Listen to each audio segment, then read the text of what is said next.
The views and opinions expressed by guests are their own and do not necessarily reflect the views of Forge Fitness and Nutrition LLC, the podcast hosts, owners, employees, contractors, partners, or affiliates. This presentation may include the use of explicit language. Listener or viewer discretion is advised.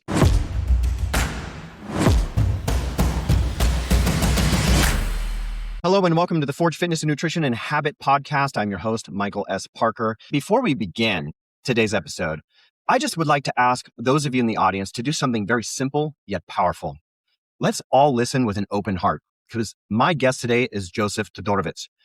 He is someone who has rebuilt his life from a place that most people can't even imagine. He spent years in juvenile detention. He had a long prison sentence and the kind of circumstances that convince many people that their story's written and they're done. Their life is over. But this episode isn't about where Josif started. We're going to talk about it, but it's more about the moment that he chose who he would become. What you're about to hear is a story of discipline that was forged under pressure, a new identity that was rebuilt through purpose, and a man who turned survival into pure service. Josif's journey is absolute fucking proof that your past does not disqualify you from a powerful future, and that real strength is built from the inside out. Don't listen to judge, listen to understand, and maybe listen to recognize what's possible for your own life. And remember that we should all strive every single day to be the best person that we can and remake ourselves, because that's what Forge is all about. You got to melt yourself down. You got to hammer your life to get it just right. Now, before we get into the turning points and the lessons, I just want everyone to meet you, Josif. For someone who's hearing your name for the first time, who are you today? Wow. I have a couple different slogans. So from pain to prosperity is probably the most important one. I think that we can all relate to pain, whether that's emotional pain, physical pain, loss of love, loss of an occupation. During the pandemic, a lot of people that was in the fitness industry, they kind of strayed away from the fitness industry. So pain to prosperity is something that I thrive for. So you mentioned survive. I used to think that I was good at surviving, but then I took a coaching program when I went through my divorce, and they taught me that I'm more than just surviving, I'm thriving. So I used to be in this survival state. And as men, I think we get into this mode of I'm phenomenal at surviving. I'm hard, I'm tough, especially in prison. You have to survive. And that's what I did in prison. I did survive. But since being out here, I try to teach people that it's more about survival. And it's what can you do to thrive as opposed to just survival. So if that's one big takeaway that you can take from me is that I went from survival through pain to now I'm thriving beyond what I actually wrote down while I was in prison. I think that thriving is something that we ignore. I think we do get in survival mode. We're very reactive as a species. I think that we look for protection and provision, but we know we have the hierarchy of need. But you really did go through a ringer, and you're a man today who is looking at thriving and rebuilding. Not even that, like divorce is hard, prison is hard, suffering consequences of any decision is challenging. But you really had a pretty good hit on you pretty early on. I know that your family immigrated to the United States. I know a pretty fair amount about you. I know that in your culture it was it's a tough environment, you know. And correct me if I'm wrong, it was Romanian, right? Yeah, I was born in Timișoara, Romania, and that's where I did my last bodybuilding show. So I hadn't been back in Romania in 41 years, and I qualified for a world show in Romania, and that was the first time that I went back. And I went to go visit both my parents, which are buried there. So yeah, I'm from Timișoara, Romania. When we talk about where we are today, sometimes we do have to examine the past. So I don't want to dwell on it too much, because this is more about a story of transformation and becoming a leader and somebody who adds significant value, not only to the fitness industry coaches and trainers and people within your sphere of influence, but you've added a tremendous amount of value into other people's lives who are just working to get better.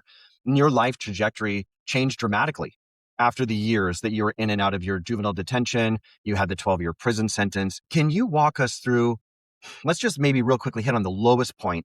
And then from that, can you tell us the moment that you decided, I am not letting my past be my legacy? So are you asking me what's the lowest point that I've experienced in life or in prison? You know what? I'm going to let you decide how you want to answer the question, because I'm sure that no matter what you say, it's going to be valuable. Wow. I mean, we'd probably have to start back when we came to America. You know, I like to paint just a little bit of a picture to my dad. When we left a communistic country, Nicolae Ceausescu was the president. I didn't really understand the full grasp of what that meant until I went back to Romania and I seen the palace that he built while taking everything from the entire country. We're talking electricity, food.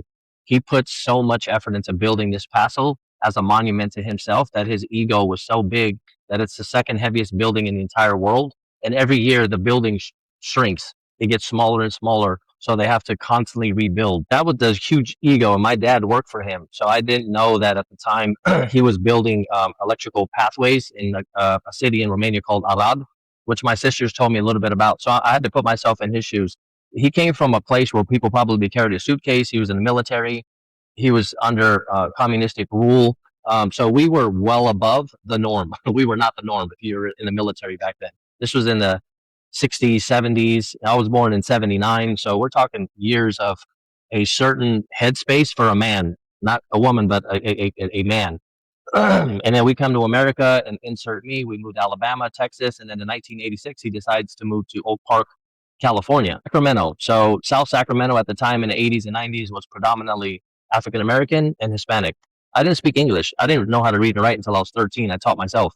So I grew up in ESL classes, English as a second language, with nobody speaking Romanian. So I had to figure a lot of things out on my own. I'm dyslexic. I had a stuttering problem, and I didn't speak the language. And then insert me, and I had to figure my way out with an alcoholic father, very abusive. And at the age of 10, I decided to join a gang because my best friend at the time thought it'd be a good idea for me to join a gang. I had no rhyme or reason. Insert a couple more years. From the age of 12, I spent in and out of juvenile hall up until I went to the California Youth Authority, which was like juvenile prison, which, by the way, doesn't exist in California anymore because they thought it was too dangerous. But that's where I grew up as a teenager. Then I spent about a year and a half out here on the streets, in which I committed a crime, attempted murder, which got me sent to 12 years in prison. The lowest point that I could imagine probably sitting in prison was when I was attacked by my own, what I called friends, because of something that I was alleged happened, but didn't happen on the streets. My rib was dislocated and I didn't seek medical attention because it was an act of cowardism to ask for medical attention, even though my rib was dislocated. I was battered, bruised. And here I sat that for the past, I was in my 21 at the time. So from the time of 10 to 21, I dedicated every ounce of myself to a color, to a street gang. And I'm talking about I committed some pretty heinous crimes, anywhere from shootings, stabbings, thing that you can think of that a gang member participates in. I participated in it. Not because I was forced to, but because that's just the frame of thought that I was in at the time from 10 until 21. And then I get to prison, and at 21, I was attacked. And I'm in this cell where I had maybe like a very, very thin mattress, and I had some ideas and some thoughts, and I was very lost. And I broke, and I thought to myself, I'm 21 years old, and I gave my entire life to a cause that wasn't even real.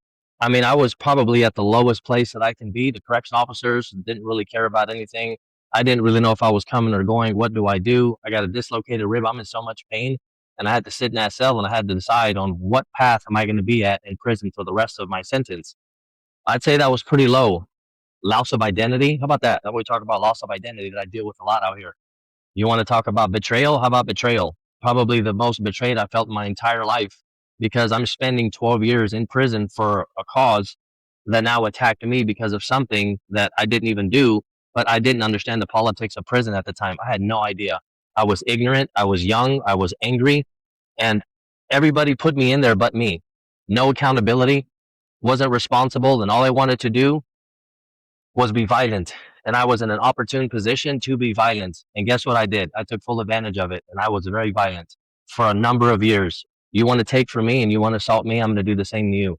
I would probably say that was a turning point when I didn't really know what identity I had. And from that day on, I searched to figure out, what am I going to do now? Because from the time I was 10 until 21, all I did was represent a gang. And I don't mean just represent a gang. I woke up every single day and I looked for violence. I didn't hope that violence wouldn't find me.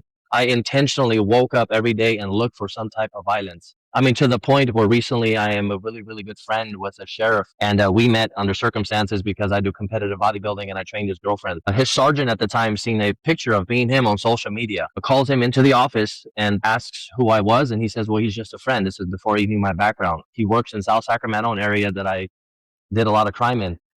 And his sergeant says, I wanted to know if you knew everything about this individual. And he said, well, I don't know much about him other than he trains my girlfriend and he's a good person. He shows up. He's honorable. Like, I like him. I've invited him to my house. I trust him. And he flips the screen around and my entire rap sheet pops up of, we're talking about crimes that weren't even solved yet. Just a number of different things in Sacramento. And he flips the screen around and says, well, I don't know that person, but I know the person that comes to my house every day. So I don't know who that person is, but I know the person that's in front of me. This is coming from somebody in current law enforcement in an area that he currently works as a cop. So I don't mean that like I was very violent and very destructive is the best way that I can put it. And he can attest to it. And even still, I feel like all of the good that I have done to show who my true character is, even to a law enforcement, says a lot about the night and day on the person that I was to the person that I am now. But that was a very low point in my life, and I'll never forget that point. And it's because of that moment and because of that point that I was so low, and I was all alone. I didn't have anybody. Nobody was coming to rescue me. I didn't have a coach. I didn't have a leader. I didn't have somebody coming to rescuing me, telling me everything's going to be okay. I had to figure this shit out on my own. Because guess what? The rest of them were doing the same thing. So we're all in a cesspool of violence trying to figure out who's going to manipulate who and who's going to die before the... That sounds like a real low point. Yet something happened in your head from 10, 21. You were indoctrinated into a life of extreme violence. But something happened at some point. Do you remember when that was? Like where you were, you said you were alone, and man, I can speak, I think, for a lot of men. I don't think people understand that for men, we carry a heavy burden of performance. It is a very heavy burden. And I think it's just innate to who we are. But at some point, you sitting alone in your cell, or where were you when you finally said, if and when I get out of here, I'm done with this stuff? Like what happened? So from the time I was 21, because I was in a level 3, and then I got promoted, as we say, we went to a level 4 in maximum security. And it wasn't that much time that passed, but between 21 after that happened and between this next incident that happened, I think it was only like 3 years. And in that 3-year span, I probably was the most aggressive and the most angry I've ever been in my entire life, in the most opportune place to take full advantage of it. Mm-hmm. Sometimes we don't have an opportunity to get violent and be surrounded with violence, but in prison, there you go. You have a very angry young man that feels betrayed, feels abused, feels neglected from his parents, from his father, now from his current friends, and he still has to play this role because it's just a life that I lived for so long. So I would probably say my next turning point would have to be in the cell where I was asked to remove a person from the yard, and it was just me and him. It was a rotunda. Rotunda opens up, my cell door opens up, and this individual was supposed to come in. I was supposed to assault this individual by any means necessary, so physical, murder, whatever it took, just to get this individual off the yard. The problem was it was just me, an open door, and the gunner. So if you do the math, the gunner can see directly to the room, so I had to wait for the door to shut. I mean, 2 people come out, 1 person comes out, and I thought to myself, I can't believe that this is what my life consists of. Basically, gladiator school, where an individual walks up to the cell, says this person has to go. I didn't even second guess it. I didn't ask no questions. There's no time to ask questions. There's a pecking order. It's very militant, and I understood what I had to do because this is the life that I led. Remember, from 10 until I got to prison. Betrayed, it's just part of the process. Then I get to another prison. It's just more violence on top of more violence. And that moment when that person didn't come to the cell and the cell closed, I have no idea why, which is why I'm probably even able to do this podcast. I probably broke down to my knees and I started to cry, and I started to ask myself, I don't understand how I got to this point, but I don't think I'm ever getting out of here. I'm going to die in this cell. I'm going to die around men. I'm never going to see my son. Hell, I'm never going to be able to hold a woman in my entire life. And from that point on, I started playing this role of like, I need to get by prison and I need to participate in as much that I have to so that I don't look like I'm a coward or that I'm afraid. And even from then, I still participated in a lot of violence, a lot of things that I probably shouldn't have been participated in, but it's prison. It's either your life or my life. It is what it is. I'm in prison. I can't go up to somebody and be like, I don't want to be here no more. It is what it is. I fucked up. I'm here. That was probably the biggest turning point in my entire life, but I was still lost and confused because I didn't have a mentor. I didn't have a coach. I didn't have direction. All I had was I didn't want to be here for the rest of my life, and I need to get out there somehow. So I used my son as an anchor, and I used literature and education as a tool to escape, as opposed to drugs, alcohol, and television, like a lot of people in prison do. I didn't want to do everything that everybody else did because I knew that that's where I was going to end up. But because that individual didn't come into my cell, I managed to survive at least that moment where it was a clear indication that there's a gunner, me, and another individual. There's no getting around that. There's nobody else out there. It's clear as day. If I attack somebody or if I murder somebody, we know who did it. It's you because I seen it. On the yard, it's different because you can get away with a lot. But I literally broke. I was like, I don't know how I'm going to get out of here, but I got to get out of here somehow. And I still had an extensive amount of time to do. That was only my 3rd prison. I still had 2 more to go to. When that happened, you feel like that was the turning point in your psychology? Is that when you started to think about your exit strategy in a positive way?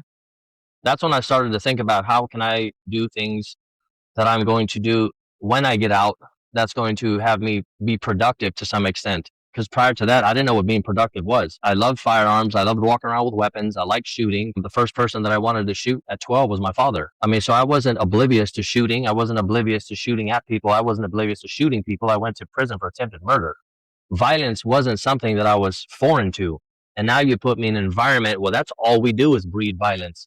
We don't breed positive. We don't breed a positive state of mind. We breed this person has to go one way or another by death or by wheelchair, but he has to go. I've seen that many times. Seen somebody get thrown off the tier. I mean, death was just very, very common. It wasn't uncommon. Another person died. I was next to two individuals. I woke up to gurgling and fighting, and one man killing another man. It's a very, very interesting sound, the gurgling of somebody trying to breathe, but blood is in his lungs. It's not a movie. It's things in real life happen much differently than they do in movies, and much differently than you do when two men get into an argument and one man socks another man. I've seen levels of violence where the socking doesn't stop. There is no socking in the face. It's somebody socking somebody in the throat and grabbing somebody in the throat, and then two other people coming and stabbing each cheek and eyes. And I've seen some treacherous violence in my life, and sometimes I feel like out here we talk a really good one. That's why I try to avoid violence to the best of my ability, because the level of violence that I've given people and that I've seen, I just don't want any part of it anymore. And I think I use fitness as a modality to kind of escape some of it. Mm-hmm. So that was the trigger, with absolutely no aim in sight. The trigger was pulled, but I didn't know what direction I was going. So I would say that was the trigger. And that's when I started to look into like other ways of living. And my sister luckily would send me literature. And one of the literatures that I got at the time was a magazine that they still have called Entrepreneur. And at the time, in this edition, they had the biggest industries, the biggest booms in the next 20 years. This was back, if my memory serves me correct, I would say this was post 9/11. If memory serves me correct, I think so. I want to say it was maybe 2003, maybe something along those lines. And in 2003, I read a magazine by Entrepreneur, and they said the top 5 industries, one of them was going to be wellness. Mm-hmm. And wellness at the time was like nursing, doctor, physicians, and another one called personal training in 2003. Mm-hmm. And the first book that I got, I still have in my living room. It was all the ins and outs about how to be a personal trainer. I got that book and I devoured it. I read it. I took notes on it. I had anatomy charts everywhere. I had bones. I had muscles. I had the nervous system.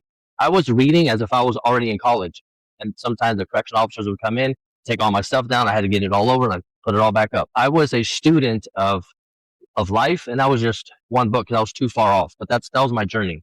Mm-hmm. From that day. I was going to just point out that for those who may not know Josif's story, if you have never heard of him before, he literally memorized every bone and muscle and the key interplays of the neuromuscular facilitation system in a prison cell using charts and stuff that his family was sending him. And I heard that story years ago, before you right at the time that you and I intersected at Bryan College. And I thought that was so cool. I thought it was what a constructive use of your time. And at some point, though, I'm going to get to a question, but before I do, I have another question that precedes it, which is, once you started going through the whole process of learning about anatomy and physiology, and the Entrepreneur magazine, I believe that they're saying that the fitness industry, the wellness industry, was going to grow by 26% over the next, or by 26% over a period of certain years, right? Is that the article that you're talking about? Yeah. Yeah. So they projected that in the next 20 years there would be a boom in certain industries as a whole. This is before 2008, the crash and everything. And in that, I gravitated towards personal training. Why? I'm not too sure. Probably because it was fitness related, and I've always worked out to some extent. In prison, we have to work out, not because we want to look good, but because it's going to save your life. So the fitter you are, the longer that you can actually go in a fight. I'm sorry, it is what it is. So we do a lot of calisthenics, a lot of burpees. There's a lot of routines that you have to do. You have to work out, not because you want to look good, but the stronger you are as a man, it gives you more confidence. And in fights, I can attest to it.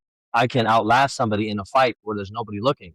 Or if there's multiple people against me and them, I can last longer so that I can protect my life. Mm-hmm. Not because I want to look good. So it's totally different. Well, that just begged a whole nother question. So, you started lifting weights in prison as a survival tactic. I started when I was 13. Yeah. In juvenile hall, I seen these weights and I just started moving them, and I didn't really know what I was doing. I just started moving stuff. I was like, oh, my muscles can They just felt different. Like, I don't know what the sensation was. I was ignorant, but I like lifting weights. Well, all of that work eventually became a life-giving discipline that served you really well over the last, at least since 2012, as far as I know. What's the difference though, mentally, and spiritually, between training as survival versus when now you're training with purpose and you're training others to be well? Have you been able to reconcile that in your head? Well, I still have the same intensity when I train. I've seen your videos. The intensity in which I train is still very intense because now a lot of the people that come to the gyms, depending on which gyms and what the training modality may be, whether if it's powerlifting or whether if it's like CrossFit based or bodybuilding or just coming in here, females use the word toning or sculpting, and then guys use the word, getting buff or big or jacked or whatever the terminology is. I've kept the same intensity that I had in prison, and I still train with the same intensity out here, except now nobody's coming through that door to possibly stab me, or nobody's going to set me up to possibly shoot me down the street because I don't participate in activities like that anymore. But I teach each and every one of my clients that if you train with the intensity, you can overcome anything in life. And for the past 15 years, because since 2011, I've been a trainer, and I've taken that same intensity and the same principles that I taught myself in prison through mindset, and I teach each and every one of my clients. So I don't just train the body, I train their emotions, and I train their state of mind so that they can overcome anything in their entire life. And if I can, so can you. And I do that because through practical application, and I attest to it. Since being out, I've also undergone a number of different things: separations, divorce. My son doesn't talk to me. I created my YouTube channel to try to get in contact with him, called Letters to My Son. I've still undergone human pain and human suffering. I'm not abnormal.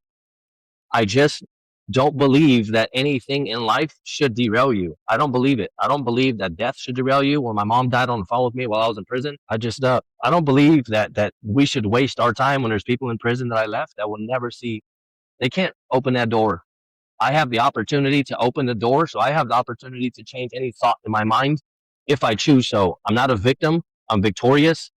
I'm not surviving. I'm thriving. And I did it all from a piece of paper in prison, in a place where it's so lonely. And as a man, we don't like to think about that. We're not lonely, but we are. We're not bred to be alone. We're not bred to kill people, but with enough discipline and enough mind manipulation, that you can manipulate the mind into thinking that you're a gang member, that you're a murderer, that you're a convicted felon, whatever it is that you train your mind to be. With enough outside stimulus, you'll train your mind. Neuroplasticity teaches us that we can recreate whatever past and whatever future we want. With enough information, we can do it. And with enough belief, we can do it. I've done it over and over again. I did not realize that your parents had passed, and I didn't realize that you were not speaking to your son. That's news to me. Even from a distance, having gotten to pseudo know you, I have a suspicion that you'll figure that out. You said a couple things though that I really want to make sure people grasp, because I don't think people really get it. Joseph, you've gone through things that most people haven't, and I am going to be very frank.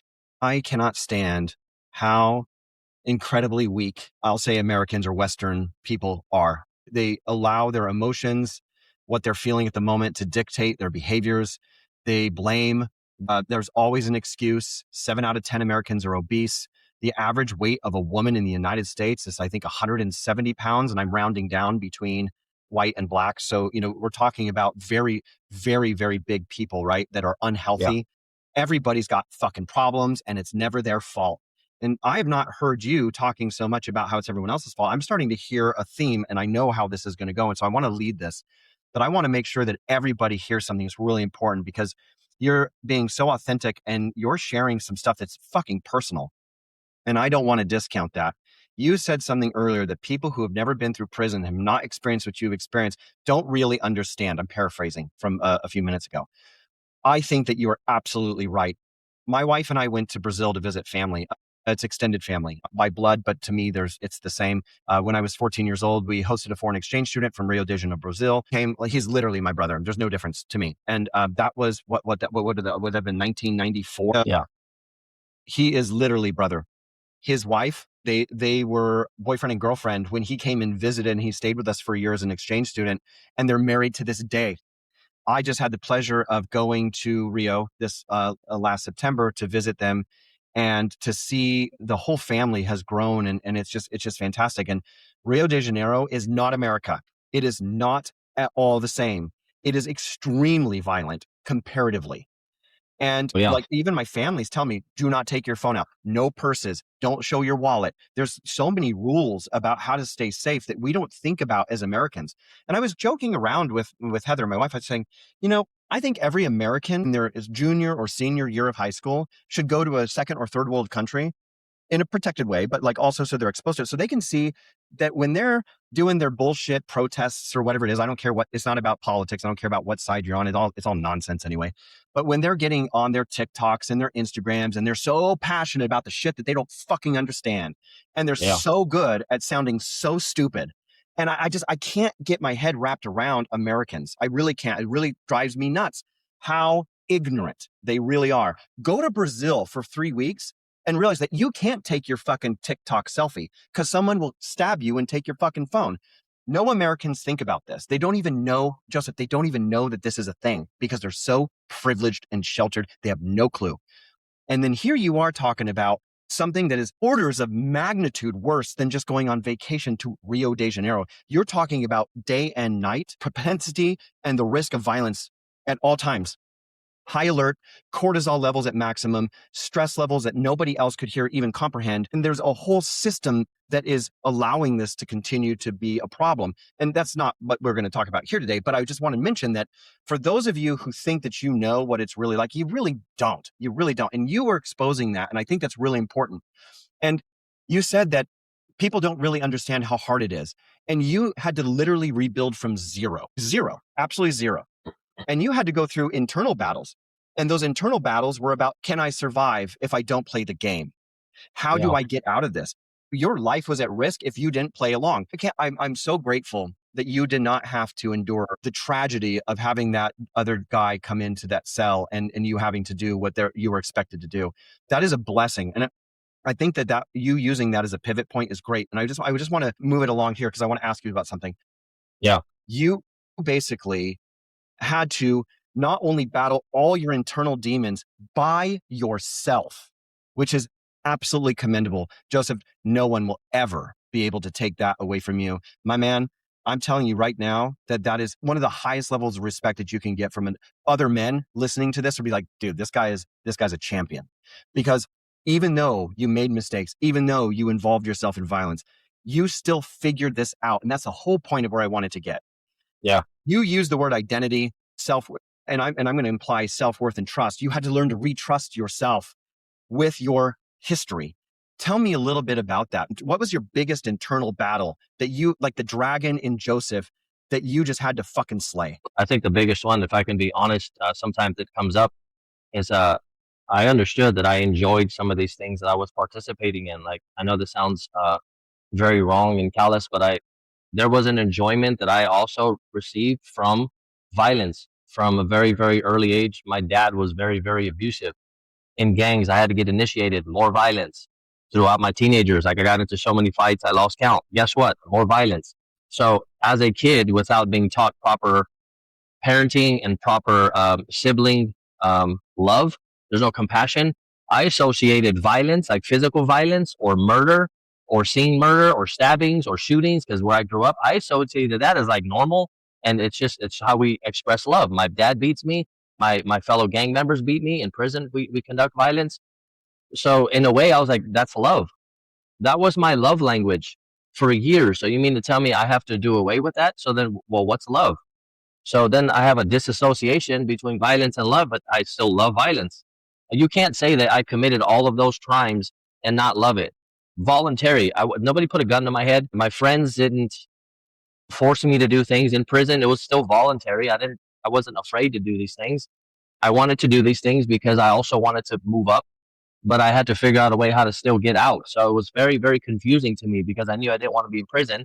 I had to be a productive member of society. Mind you, I also cussed a lot. So I had to retrain my speech pattern. I had to retrain how to actually keep eye contact.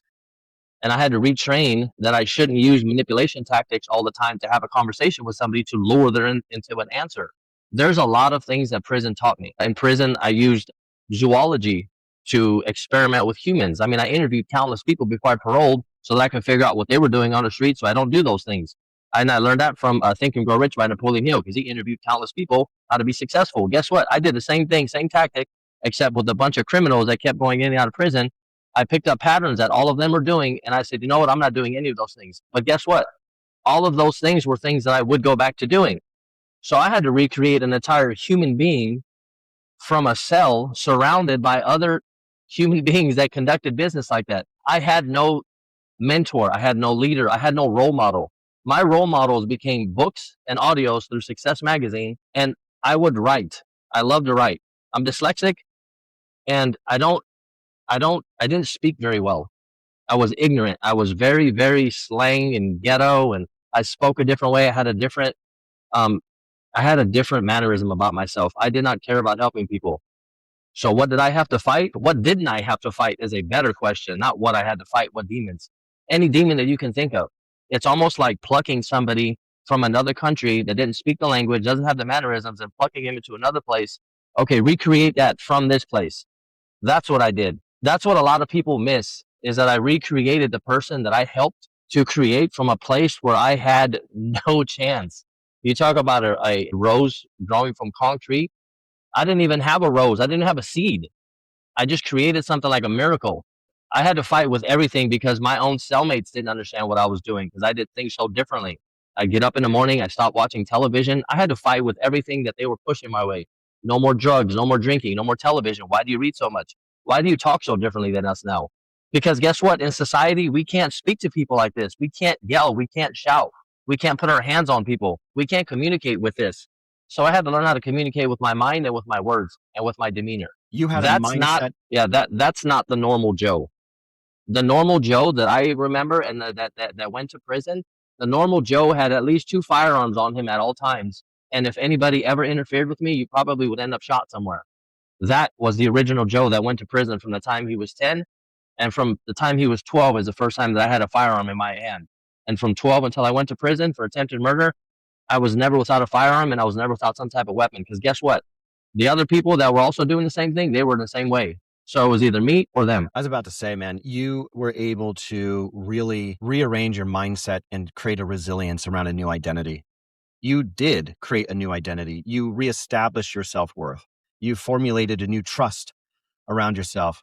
I have no doubt that, and I'm just going to speculate here, and you can just tell me I'm absolutely batshit crazy, or if I'm close to the mark.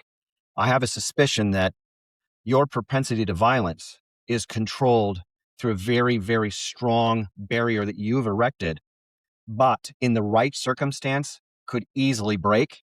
And I have a suspicion that it would only break if people that you loved, cherished, or valued were now potentially at risk. I'll make an assessment and tell me if this is correct, that you are a man who is wildly dangerous. However, you are now a man who controls it, and you no longer allow that lion, the starving lion that is that part of the old Joe personality, to take the reins. You keep it caged. But I have a suspicion that you now control the liver that opens that door in a way that you never have before. Am I correct about that? No, you hit it spot on. So I would definitely agree to that.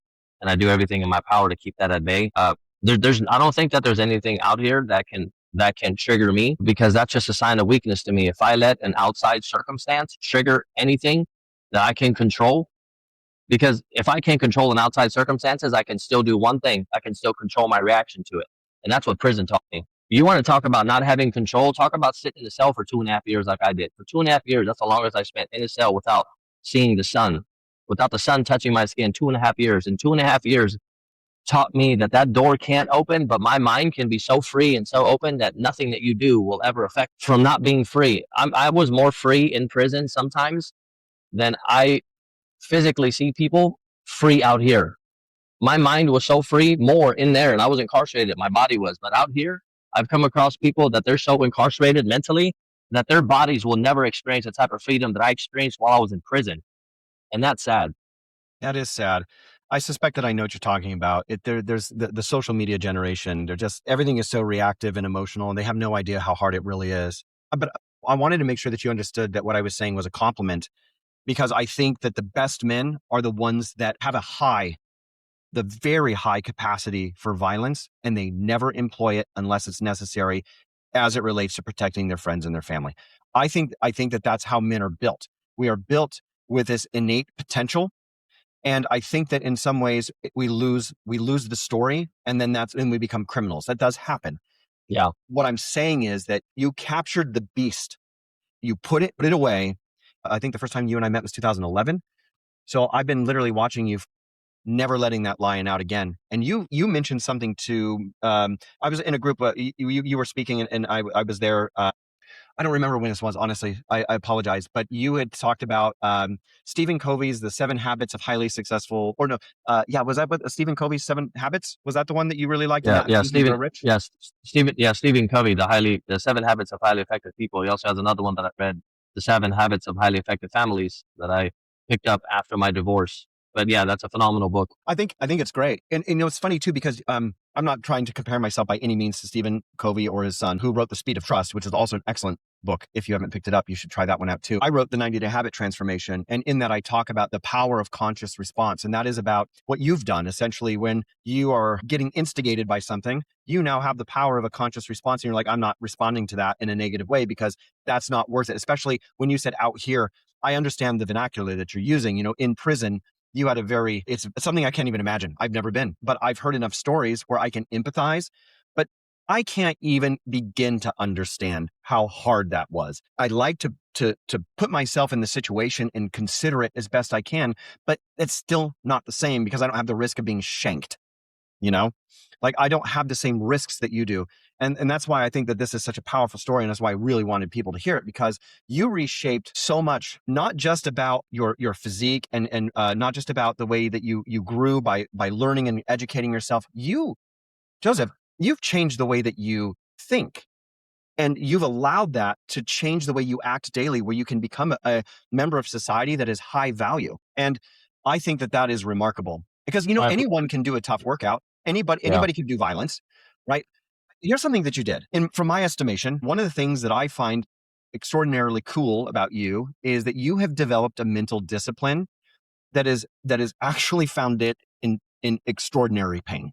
And what you did is you took all of those negative aspects, and you made the decision that you said, okay, this big giant ball of negativity and all of the things, your upbringing, your immigration to the United States. I know that you had a hard time in Tennessee. I know you had a hard time in Texas. There was a problems with language. I know you really gravitated to the Hispanic community, and there's a lot of things that had happened in your life. And you said, okay, I'm now going to go into this lifestyle of violence and incarceration. And you at some point took that giant negative ball of shit, and you said, I'm going to take this, I'm going to put it over here, and I'm going to put this in a case, and I'm going to look at it and remind myself, this is where I came from.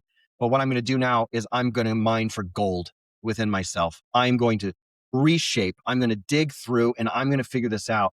And while you always see that ball of shit in that display case, as long as I've known you, you've never opened that. And you've disciplined yourself into an entirely new identity.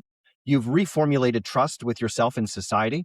You have also done remarkable work with people in the fitness, nutrition, and habit space, like your wellness coaching and all the things that you've done, your fear competitions, all this. You were just at somebody's birth yesterday that you were taking care of. You do all kinds of things that are so selfless, and that discipline was important. So how do you coach someone? Like, what's your take now that you've learned all those things? How do you coach people now? Like, what's some of your principles to create unshakable internal discipline that's not just physical? How do you help people with their mindset? When I first, I'm not granted. So you mentioned I was at my friend Carla's birth. I had 13 appointments yesterday, and then I headed over to the hospital. I was there for a long time going through this, because I wasn't there for my son. And then I went home, went back, took him some coffee. I had a stack of appointments today. I have this podcast, more appointments. So my days consist of anywhere from 10 to 12 clients a day. Now, granted, this isn't my first facility. Like, I ran clubs, I opened up clubs, I was recruited. I'm very, very familiar with the ins and outs about corporations, running clubs. But one thing I never lost is the humanity. I don't want to get away from humanity, and I don't want to get away from the fact that I'm a human and I'm in pain, and everybody that I work with, I want to help. The same level of pain and sorrow and negativity and violence that I had and that I participated in for X number of years is the same intensity that I have towards genuinely wanting to help. So I just want to repeat that. I make six figures and I have for a number of years and I've done it by helping people.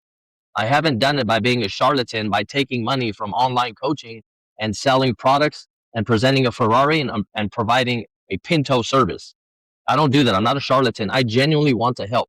So how do I help? I connect. I start by asking questions that are very powerful, and I start by listening to their self-talk. Here's an example. When I first get a client, they use words like, I'm weak, I can't do this.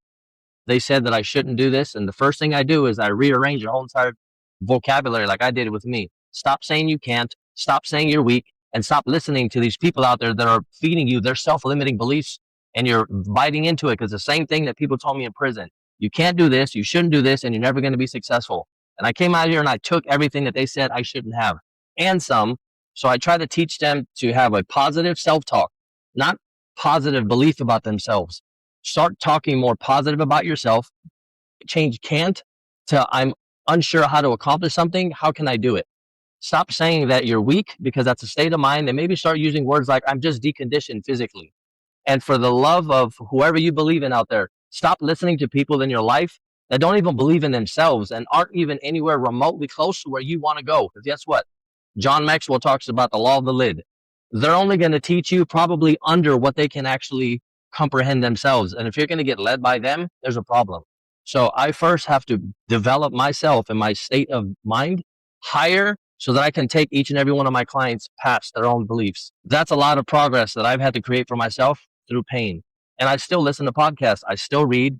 I still go to symposiums, and I will never stop learning. So how about I start with myself so that I can help more rather than how I can be a charlatan and come up with the latest gadget, the latest fad nutrition that doesn't work, and the latest exercise that is just regurgitated information from a basic seated bro. But now you apply it with some bands that you shouldn't be using.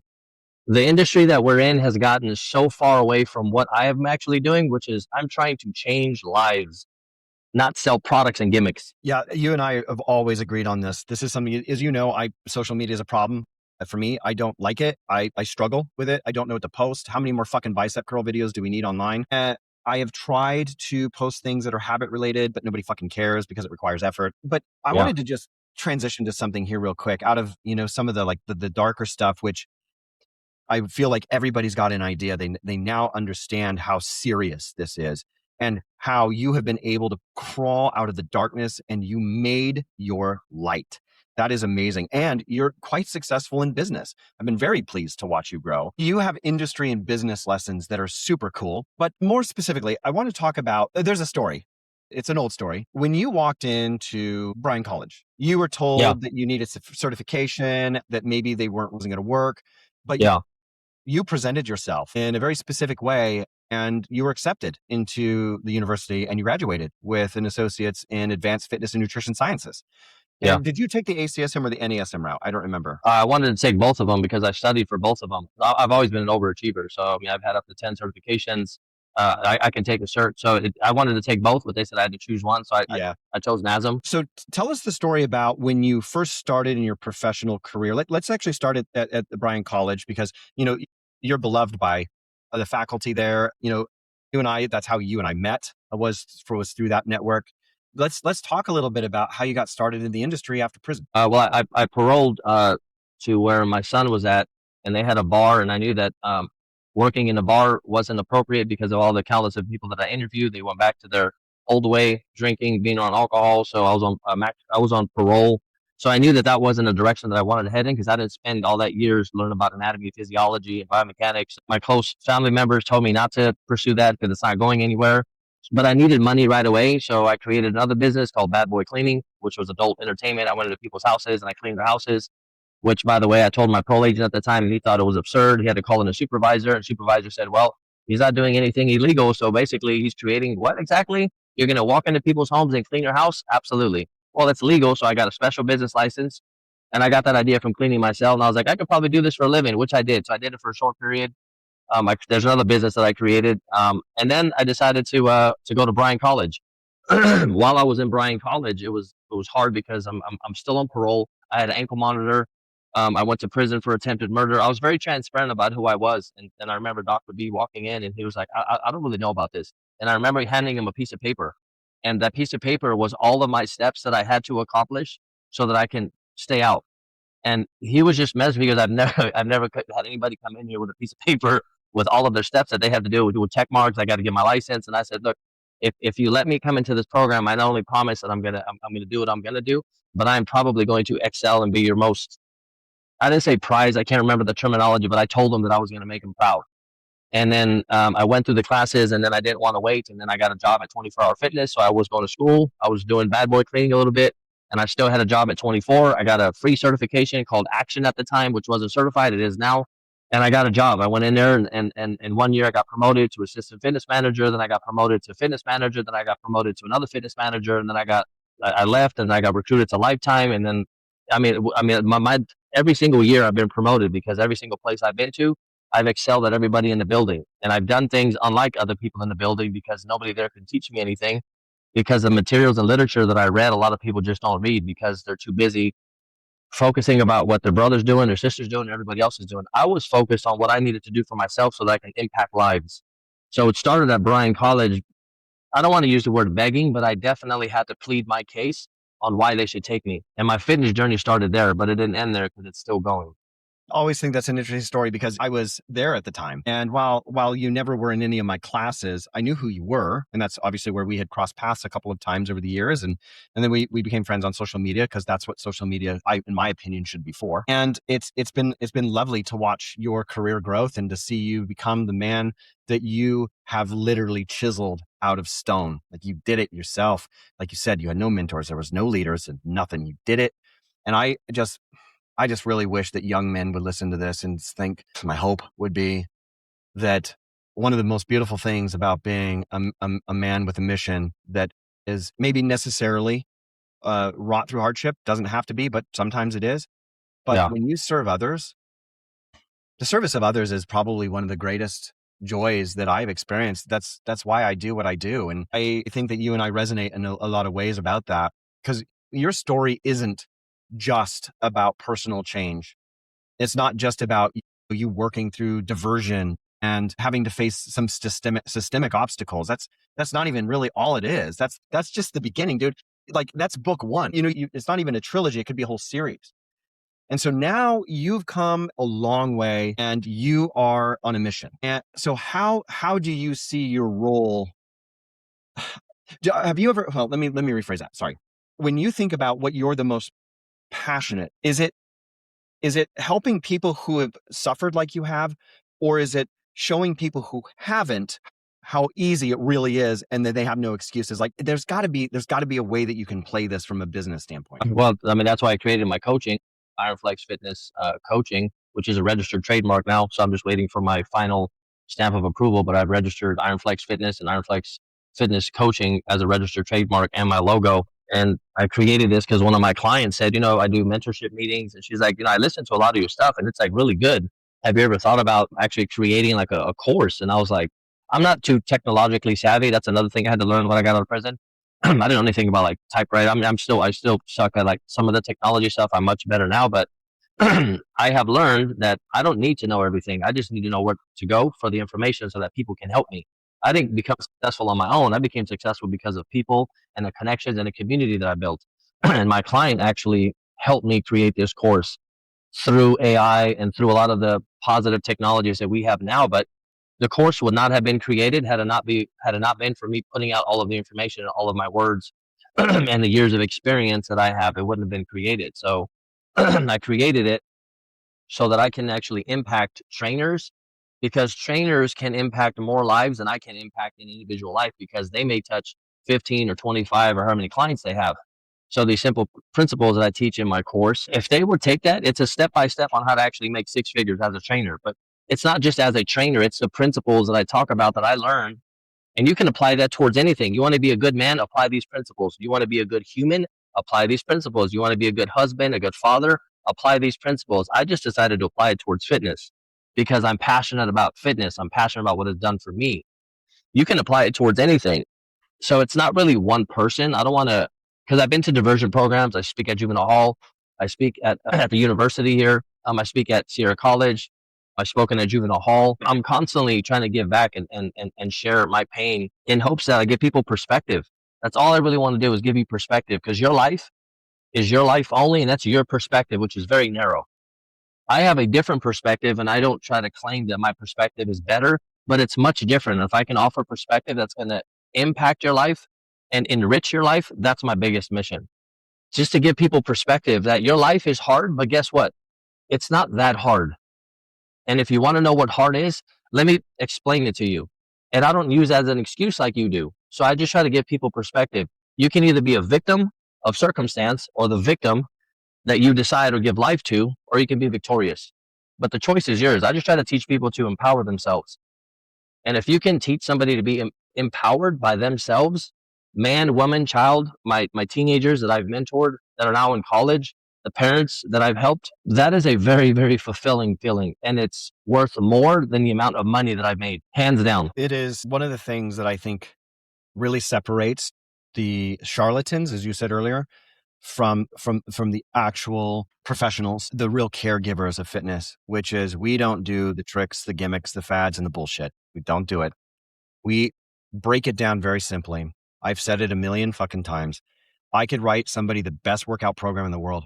I can write you a dietary program that's perfectly nutritionally balanced based on your output, based on your food preferences. Everything could be perfect. Absolutely stunning, delivered on a silver platter. Fuck, man. Platinum platter. And if you don't do it, then you're not seeing results. That is the problem that you and I face, is that everybody wants everything and they want to give nothing. They want to take, they don't want to give. I've heard you say this. You have said that fitness is more than lifting, it's transformational. I've heard you say that. So when it comes to you struggling more than just physique goals, or like, everybody now, they use the word trauma, which I'm so fucking over that word. It's like nobody really knows what that means. They just use it right on TikTok. No, trauma is something very serious. There's a difference between inconvenience and trauma, but we live in such a cushy society that we don't know the difference anymore. You do, sir, you do. But when you talk about that, when you say that lifting isn't just about fitness, can you explain how you use that to guide your clients or even the trainers that you coach into a mindset transformation? Well, the same pain, I have learned that the same pain that you undergo, whether you're trying to do a 1 rep max or you're trying to accomplish a goal that's at people, and I don't want to discredit people's goals. So whether somebody has a weight loss goal and they've been a certain amount of weight their whole entire life because their improper eating habits or because their own mental habits aren't really proper. So I got to start from the mind to the body. And I've done so many transformations, whether that's competitive bodybuilding or pain management or taking an athlete from where he's kind of good to like, now this person is really good, but it's all state of mind. So the same pain that we endure in the gym, if you go to the gym and you're not in some type of pain and you want to check social media, you want to check an email, you want to change your songs or whatever it is that you're doing on your phone instead of training. In prison, I didn't have this luxury. Like I had to go in and train. There's a certain rite of passage that a man and woman has to go through to endure pain so that they can understand that that pain that they endured in the gym is the same pain that they can endure, whether if it's emotional, whether if it's physical, whether if it's spiritual, or your feelings just getting hurt. We're too sensitive and we're too soft. In the gym, that transfers to your state of mind. How you train in the gym, I can tell how your state of mind is as a man and woman. If you're intense in the gym, and I don't mean like intense where you got to train for your life. I get it. We're not doing that out here. But if you're coming to the gym and you want some type of change, guess what? It's going to hurt. It's going to hurt emotionally. It's going to hurt mentally. And you better believe it's going to hurt physically. And all of these people out here that claim that they can do all of these things by just walking a little bit more and starting with a couple steps here, that's a good start. But you're going to have to be in pain. You got to get comfortable and embrace the pain. I've learned to just embrace the pain or embrace the fuck. Because the war that I deal with out here, whether if it's like shoulder pain and causing muscles to grow, is going to be painful. Well, guess what? You want to lose 150 pounds? That's probably going to hurt too. It's going to hurt your feelings. It's going to hurt your tummy. And it's going to hurt your thought process on all what you thought was right is going to be wrong. So I have to just associate the pain to training is the same pain that you're going to have to overcome. And if you can overcome that in here, you can overcome anything in life. I also would submit this, that most people in the Western world don't know the difference between discomfort or pain. And they think that the former is the latter, and it's not. Soft. We're so soft. Real pain, most people never really endure, at least consistently. We're uncomfortable. And Yeah. I think that is the point that I drive home, is that when I have people be like, oh, I've tried this and I've tried that, I'm like, I feel for you because I understand the pain. I get that. That's really difficult. All of these fads and the tricks and the gimmicks and the social media nonsense that you've subscribed to hasn't worked. I get that. And I feel for these people. I'm empathetic to it. That's why we do what we do. You and I are both in this industry because we made the decision that we're dedicating ourselves to changing and improving, and even in some cases saving lives. Now, some people are like, oh, that's so hyperbolous. I hate when people just brand us so with a broadsword. Oh, you're just fitness people. No, you know what I am? I'm a humanist. I'm somebody who literally has to look at the individual person, and I have to extract so much information. And basically, I have to do a quantitative analysis. I have to understand who this person is, what they're capable of, what's their current condition, what's their goal, and how do we create everything around that person to allow them to be successful based on their unique needs. That's not gimmicky. That is actually, that's transformative, right? That's where you're really looking at the person. That's something. And very few people do that in the industry anymore. You and I had talked about this before. Social media is all about algorithms. Social media is all about anecdotes. Oh, you want to get a big old butt? We'll just do these little glute kickbacks that I do. And then you got some girl who's 22 years old, who is genetically gifted, who maybe she has lifted pretty well and done a good job. Good for her. Okay, fine. But now she's got, 1.2 million followers. And then she's got a bunch of women who are not even remotely willing to do what she's willing to do. Yeah. And they're being sold a lie. And it's like, oh, just buy my little template. It's only $49.99. I'm so dumb. And people buy it. And they buy it and they buy it and they buy it and they buy it. And then they say, oh, fitness doesn't work, or this doesn't. And it's wrong. It's just, it wasn't for you. It's an anecdote. It's a 22-year-old girl. How good did you fucking look at 22? Probably not so bad, especially if you're older, because like in the 80s, we weren't fat, so it's like the world has changed. Social media has definitely been, I think, is a destructive force in our culture. I will say that over and over and over again. I don't think there's an argument that can be presented to me that is reasonable enough for me to change my opinion that social media is destroying our society. I think that it is wicked. I think that it's all false. It's filtered. It's the right angle. It's the right lighting. It's the right words. It's all about hooks. It's all about products, and it's placement, and it's about sex. And I hate it. What's funny about that is I'm looking at our advertising and what we're doing with Forge, and we're seeing a change in the way that people respond to what we're advertising. We used to get huge praise. We're doing so great because we said we do not do before and after pictures because that's not your body. So the body of Josif, a man who's literally been lifting since he's 12, you don't get that overnight. You don't get that by buying a template off TikTok. That's not how this works. And so people are delusional about what fitness is all about. People don't understand. When you say pain, I think when you think of pain, if I'm going to just get in your head for a second, Josif's level of pain as a 10, most people don't even register. Your 1 is somebody's 10 of pain, right? Because they're confusing discomfort and pain. Yeah.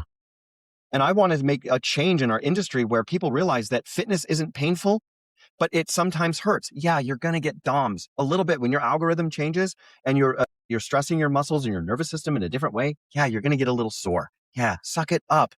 It's not that fucking hard. It's uncomfortable. Real pain, like traumatic pain, that's not normal. That's not typical.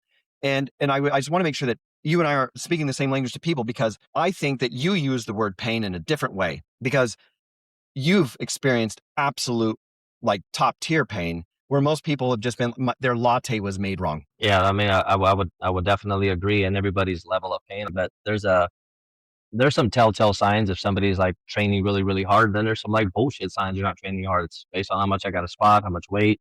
There's a reference that I have that you don't have. So I think through pain, you can actually become very, very prosperous. Diamonds are created under pressure. There's all of these fancy sayings and there's these fancy terminologies that we use. But the fact of the matter is, through pain, you can actually create a beautiful thing. I mean, I look up to Marcus Aurelius. He wrote Meditations. I came across that literature a long, long time ago, and I still believe it. That man didn't have a beautiful castle somewhere that he was ruling. He basically had 20 years of plus war. His children were dying. He was getting cheated on. I mean, Rome was just in shambles, and he created this phenomenal book that everybody should read that was just so calm and so tranquil. And I'm thinking to myself, he's probably writing this, and people are dying out there. There's a stench of death everywhere. It's raining, probably. It's muddy. He's not in the comfort of some castle, and he's just ruling. That's a lot of pain. And in that pain, he wrote something so beautiful because he was so calm, but yet so violent. And yet he was so wise. So I use people like that. And I don't know if people like that even exist anymore because our level of comfort is so vast. Everything is so instant and everything is so comfortable. So I think it's okay to be uncomfortable. And I try to teach my clients that it's okay to be uncomfortable because guess what? Out of that uncomfort, you will create something that's probably going to be so beautiful to you, you have no idea.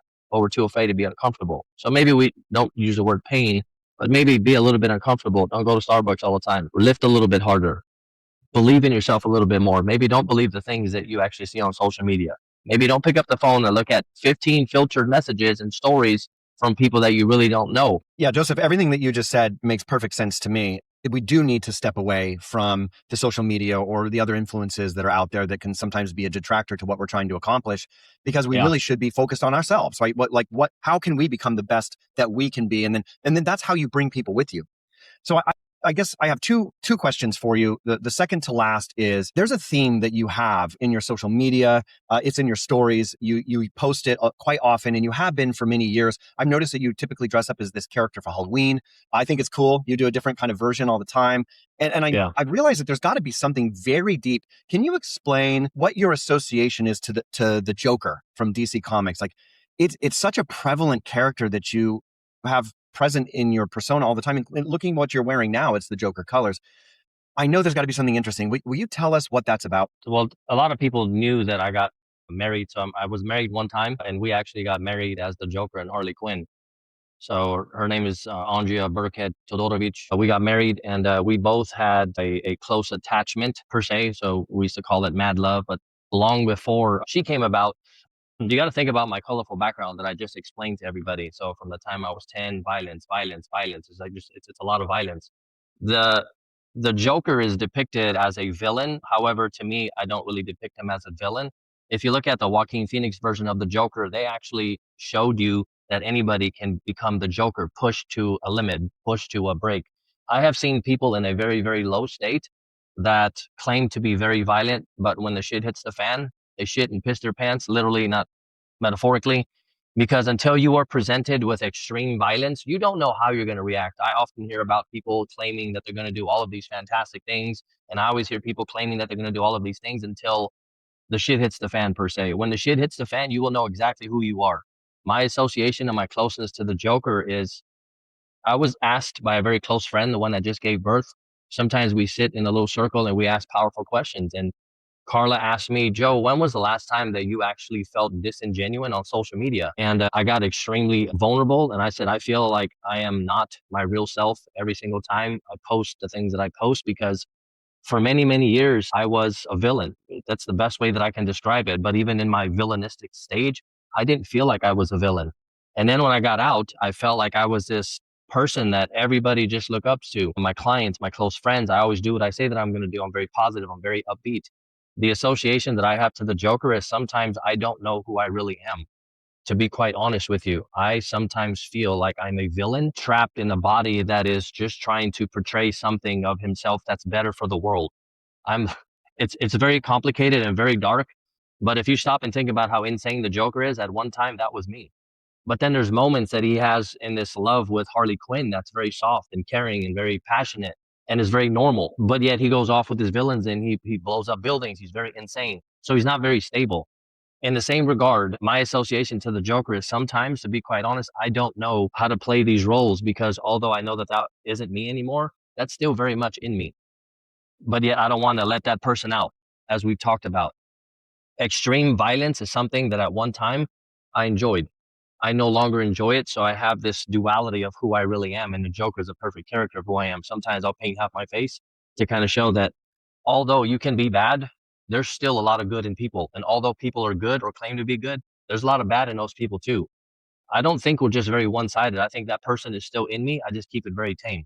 And it comes out in different ways. I think that there's a little Joker in everybody, but you have a unique situation and a history where you've been able to explore that in a way that's very profound that other people just couldn't imagine. It's clear to me that you've grown so tremendously, and you're very passionate about helping other people grow as well. But I think that there is something I said earlier, something very powerful about somebody who has the propensity to violence, but they only unveil it and expose it in a moment of true need. And it's usually to protect oneself, their friends, or their family. And I think that we've lost a lot of that psychology. We use buzzwords nowadays, especially in social media and the mainstream media, which is that toxic masculinity and all that nonsense.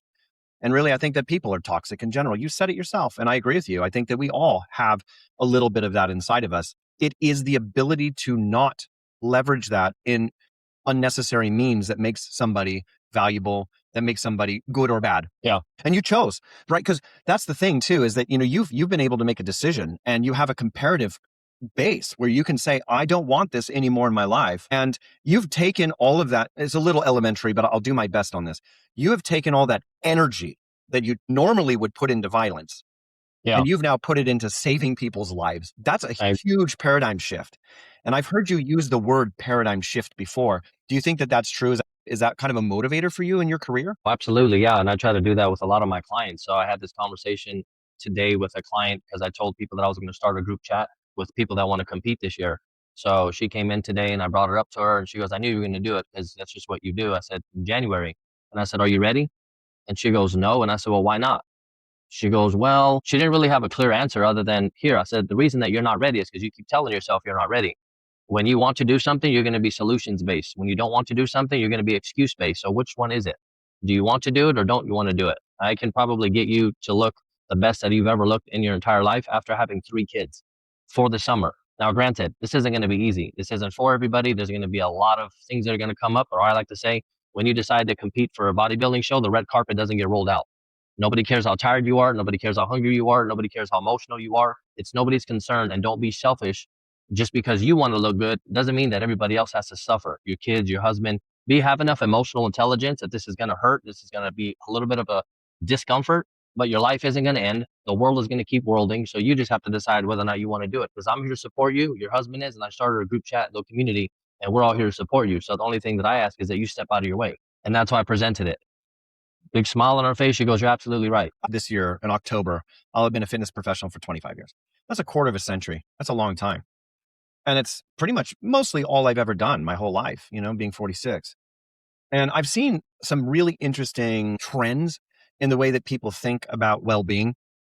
Yeah. And always there's the common themes, right? I want to lose weight, or I want to be jacked, or I want to accomplish some kind of extrinsic goal, something down the line, right? Something that's in the future. And very few people actually look at what it's going to take to get there, and then reconciling that with the reality of, you said it, this is a perfect example. You can't punish the rest of the world because of your decisions to accomplish something. And absolutely, I feel that in fitness and nutrition specifically, that people have a tendency to punish everybody around them for their choices. And then what they do now, because it's so obnoxious, people will now use allergies and sensitivities. They try and they make an appeal from an emotional argument. Yeah. Or they'll inject medicine as an excuse for their behavior. So sorry, vegans and gluten people, anytime you go to a restaurant and somebody is informative about their dietary restrictions, it pisses me off. Drives me nuts. They make everybody else around them miserable. I think it's for show. I've been doing this long enough where I can confidently say that 95% of the time, it's just made up. 5% of the time, you're going to get somebody who has celiac or Crohn's or a major medical problem. I'm not talking about that. Of course, everybody likes to do that, don't they, Joseph? They like to go to the extreme exception, and then they pin their argument on that. That is extraordinarily weak, and it's bad faith. But if you look at, in general, most people don't have a significant amount of medical conditions around their dietary intake. Now, I will say this, though, as a caveat to that. As the food quality in the United States has declined exponentially over the years, I can agree that there's probably a lot more than there should be. How about that? Yeah. So I'll make a concession, but that doesn't mean that you have to be performative about it. You can silently understand your dietary needs and how to manage it, and nobody even needs to know. I had decided that at one point I wanted to get to my closest genetic potential. I was lean, man. I was operating at 5-6% body fat. And I was at Bryan University. I was teaching nearly full time, and no one would have ever known how careful and diligent I was about my dietary intake and the intensity of my exercise, because this was for me and I didn't need to include anyone else. I think that what you just said is really important. Support is different than sympathy. And so all of those who are listening or watching, just remember that you can get support But if you want to actually work with a professional and be in an environment that is edifying and is going to lift you up and is going to empower you, or at least open the door for you to become self-empowered, then you have to be realistic and you have to leave the social media buzzwords at the door. You can't use the words trauma. You can't use the words gluten sensitive. Like all that shit has to go away. You have to just basically dig in, and you got to mind your own business and get to work and not affect everybody else in the world around you. It doesn't need to go on TikTok. It's a private struggle. Fitness, nutrition, and habit, managing your well-being should be private. There was a period of time in the United States, at least, where there were two things that you never asked anybody. Never. Before 2021, you would never ask anybody who they voted for. Second thing you would never do is you would never ask anybody their medical status. Then 2020, 2021 comes along, and all of those courtesies, the social contracts that we make with each other completely got blown away. And then now you've created silos of judgment. So if you don't believe precisely this, then you are morally inferior to this group or to whoever is judging you. And I find that to be absolutely nonsensical. It's absurd. And honestly, I think that it's destroying the fabric of our society. I really do. And I can make a case for that in another, maybe you and I could do another podcast when we could talk about moral decay from the perspective of a man who's seen violence and death in his face, right? Compared to, your latte wasn't made right, as I said earlier. Creating clear boundaries is great. And I find that most people nowadays, they seem adverse to boundaries setting. I want boundaries. I want to know what my parameters for behavior are. And a lot of people now are so easily offended by it. And I can't subscribe to it. I would like to know where I stand with somebody. And on the back of that, if somebody has an issue with me, can we work to resolve it? Yeah. I mean, I think we can always work to resolve almost anything as long as we approach it with an open mind, right? We can't approach it with this ideas and like rite of passage that my way is the only way. We have clearly shown as a humanity that there's multiple ways to get to the same destination, but that's what causes division. Yeah. Well, the problem that I have with it, since we're kind of like on this like slightly philosophical, sociological content topic, now I feel like that division is is the byproduct of the way that the world has moved recently. It used to be discussion, not division. Mm-hmm. I remember coming back to this whole thing. My grandparents, all my grandparents are deceased now because I'm aged. But I remember when I had asked, I was a teenager. I'd asked my grandma Sturgis. I asked her who she voted for, and this was, I think, when, oh man, this had to have been like the Bill Clinton era, right? Yeah. And she looked at me and she said, "It is never polite to ask anybody who they voted for. That is a private matter." And I thought that was so fascinating. That stuck with me my whole life. Of course, I was a kid and I just wanted to know. I wanted to understand. She said, "However, because you're family, let me explain some of my values and why I chose to vote the way that I did." And she explained it to me. We don't do that anymore. Now it's like, well, who did you vote for? And then that's a flag that you stick in. And now there is a moral line that's created. And you're like, well, no, you're not a good person. And there's no more crossover. And this is the reason that I'm bringing this up in your case is because I said in the very beginning of this podcast, you have to suspend judgment. You have to suspend judgment because not everybody's black or white. The Joker isn't one person.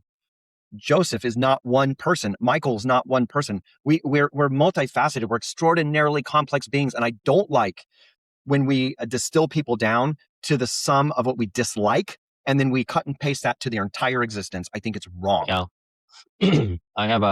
It's funny. That's very funny that you mentioned that because I tell a lot of my clients and my friends that I am all of these things, but none of those things. So, well, because, I believe that as a human and all of the stuff that I've been through, I want to experience life. Mm-hmm.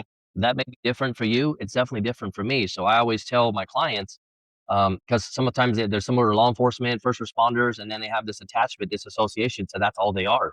And I've tried to explain to people that's not who you are. That's a profession that you decided to go into that monetizes you for your time exchange.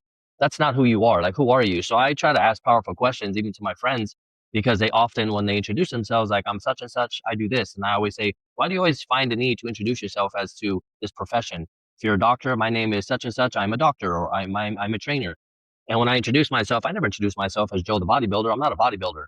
I'm not a trainer. I'm not a coach. I'm none of those things.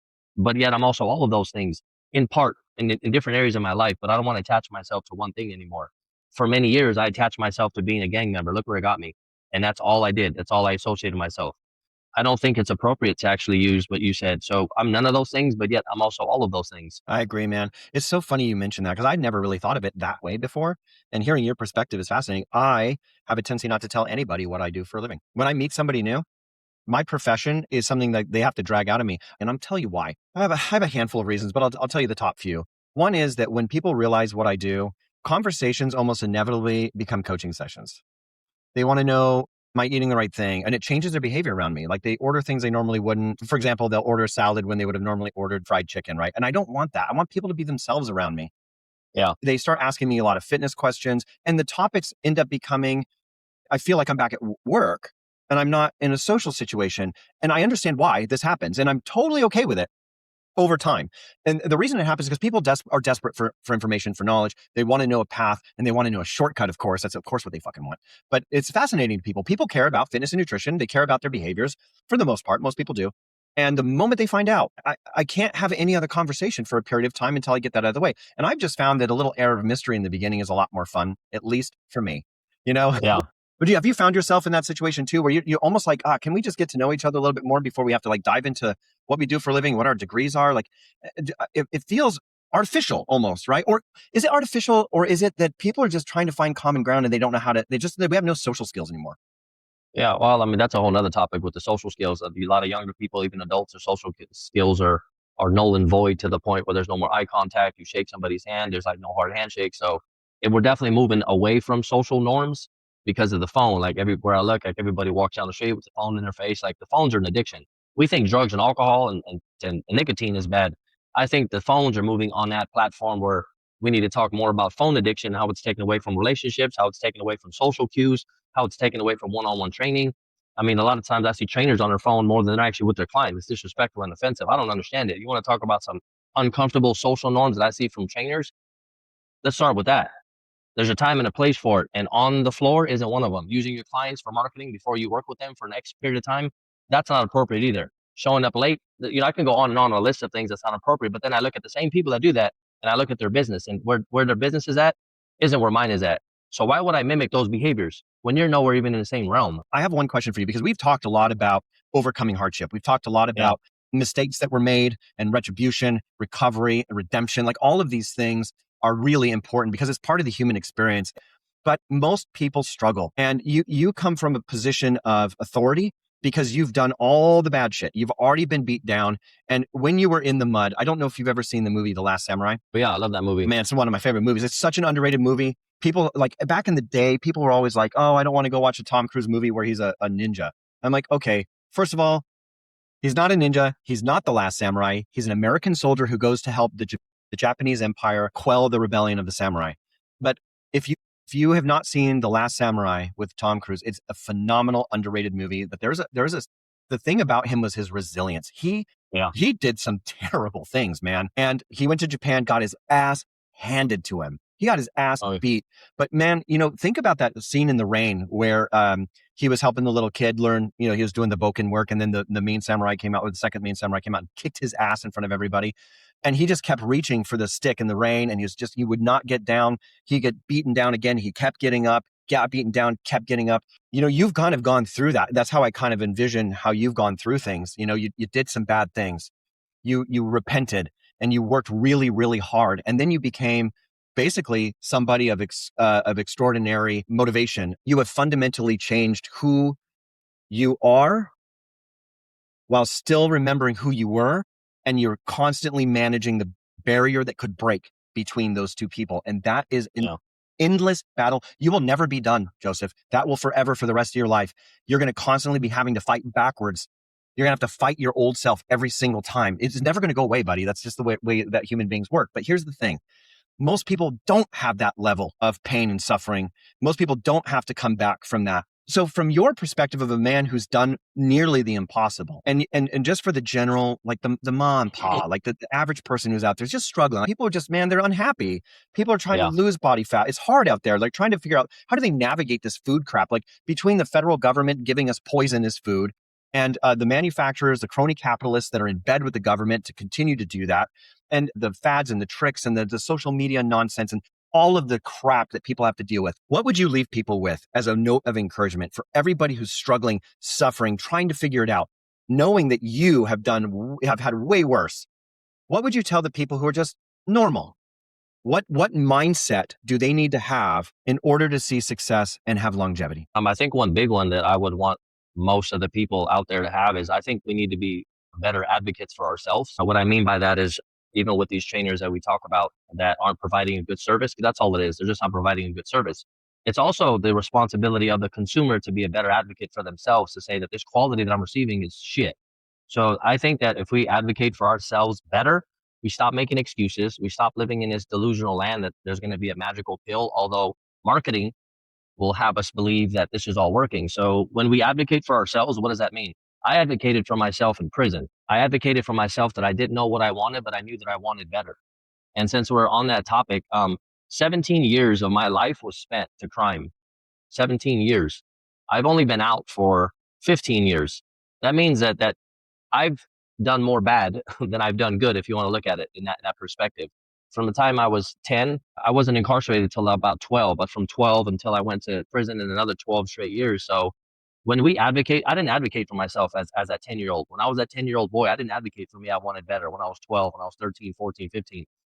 I would want people to just be better advocates for themselves, realizing that there's a difference between marketing strategies so that they can sell us products and marketing dreams. And I'd want for people to advocate for themselves with social media. There's nothing wrong with social media, but it's how we use it and how we perceive it. Gimmicks, gadgets, filters. Like, I think we're too wrapped up into what we see is what we get. You see the Joker, so you associate the Joker to something different than what I do. So when we advocate for ourselves, we have a greater belief in ourselves. You can do anything that you want to in life, as long as you have some form of belief in yourself first and you advocate for yourself. And don't take no for an answer. There's going to be a lot of people out there that's going to have their own self-limiting beliefs and push that on you. So when you advocate for yourself, you kind of walk around with a shield and a sword. You shield all of the nonsense that people want to drown you with, marketing, fad diets, fad workouts, and then you have a sword so that you can actually defend yourself against all of these same people. So if we advocate for ourselves, that would be something that I would wish, because it covers a lot of areas. I agree with you 100%. I think that the advocacy for oneself gets tied up where people feel like they go the wrong way. It goes more towards like a egocentrism, like more of a selfishness. That's not what you mean. Because what I'm hearing is, I'm hearing that you have to take responsibility for your behavior. You have to take responsibility for how you're being influenced and not allow those things. You have to shield yourself and you have to defend yourself. I love the fact that you talked about defense. You didn't talk about offense, because what are you going to do against the meta machine, the marketing machine? You remember the movie 300? Oh yeah. You just got to fight in the shade, dude. Like when those arrows come down, sometimes you just got to get the shield up and you just got to wait it out. And then you get back up and you clear it, right? Remember when Gerard Butler does that and he takes a spear and jams it down his shield and all the arrows fly off? That's a great movie. And that's what I heard from you when you were saying that. Did I catch that correctly? Did I interpret that right? Yeah. Yeah. And what's interesting about that is, from a man who has a history of violence, that was the most passive means. And that shows real change. That shows growth. And that's what I think that I was really hoping to hear. It's so good because people are going to have the opportunity to say, you know what, I can do it too. I can shield myself from the nonsense. I can defend myself from the things that are trying to detract me, cut me down, make me feel inferior, whether it be because of my height, my weight, my age, my gender, my race, my economic status, where I live, all of that crap. Social media tries, or people on social media try to influence you to a line of thinking. And I just rebel against that. The other thing too, I was just going to mention, one of the things that I've always found interesting about the Joker as a character is that he's a nonconformist. What did Heath Ledger's Joker say when he started to burn the money? He's like, it's not about the money, it's about the principle. So this has been lovely, man. I really appreciate it. Any final words that you have for the folks out there? Yeah, I think there's a difference, because even with myself for many years, I was living in this like no man's land, is what I like to call it. And I think true change comes from a necessity. Like, I didn't want to spend the rest of my life in prison. That's a true necessity. It's not like I couldn't afford to buy coffee or like the luxuries. I didn't have the fanciest shoes. But if I didn't want to spend the rest of my life in prison, there was a necessity that happened. There was a switch that happened. And I think long-lasting change, because when I work with my clients, I don't teach them how to do a lat pull down or a squat. I try to impact their life, and I try to get them to change the way that they view their goals. This is a lifestyle. This isn't a seasonal change. I know that you got a wedding coming up, but what if I can take you past that to heights that you haven't even imagined? That's what I try to do. But that doesn't happen until they get out of this no man's land. I kind of want to do it. I don't know if I want to do it. long lasting change comes out of necessity. Bottom line, it doesn't matter what you want to do. You're in a bad relationship. You're going to stay in this relationship because it's comfortable. You don't really know what's out there. It's the fear, these ideas that you have that you created in your own mind. When you get out of your own way and there's a necessity for change, that's when things happen. Agreed. You're right. Sometimes, especially in the modern world, we're the one thing that can stand in our own way. Josif, it has been a pleasure to have you on the show. It's been wonderful. I really appreciate your insight, your wisdom, your experience, and you taking the time out of your busy day. I know you're between clients when you do this. You're going to just do so many great things in this industry, and I can't wait to see your growth. And we're going to keep in touch, of course. And I would love to have you on again. We can have another conversation at some point here. But I know you got clients coming up. I can't thank you enough. And I'm looking forward to connecting with you again soon, my man. Thank you very much. I'd like to say thank you for asking me to be on. And if my story resonates with people, I'm happy. I'm not going to resonate with everybody, and that's quite all right. But the people that I do resonate with, if I can impact them, then I feel like I've done what I was supposed to do. It's all you can do. Thank you. All right, brother. Cheers. Keep it up, man. Don't quit. All right. Thank you. All right, buddy.